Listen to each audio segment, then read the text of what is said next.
الرحمن الرحيم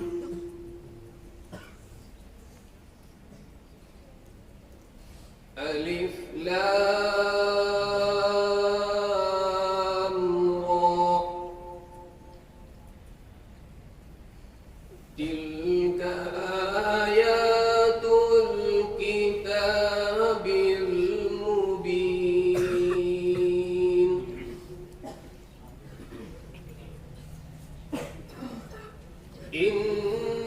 إنا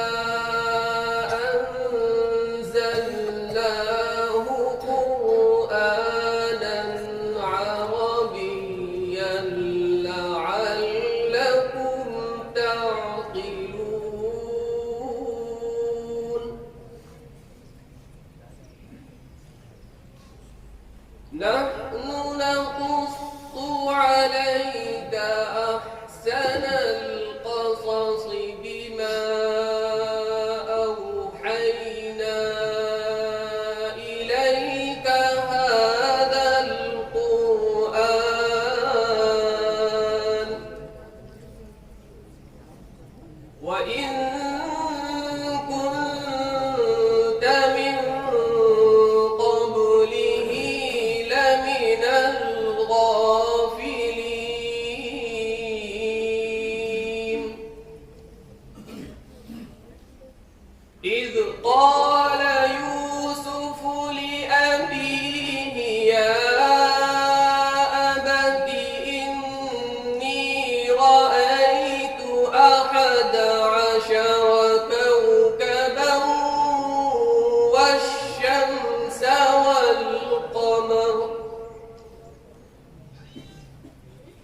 والشمس والقمر رأيتهم لي ساجدين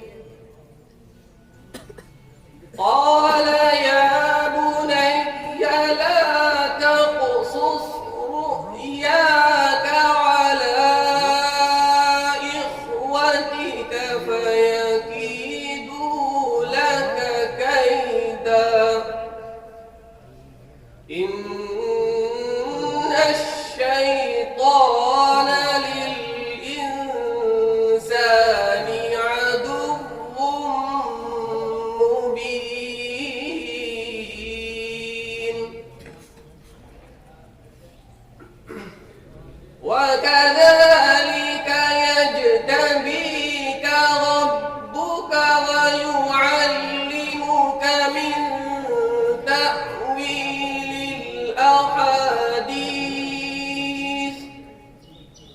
ويتم نعمته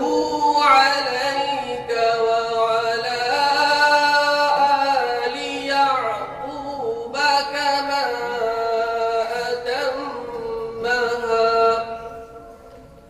كما أتمها على أبويك من قبل إبراهيم وإسحاق إن ربك عليم حكيم صدق الله العظيم मैं दीन लूंगा न लूंगा मैं दीन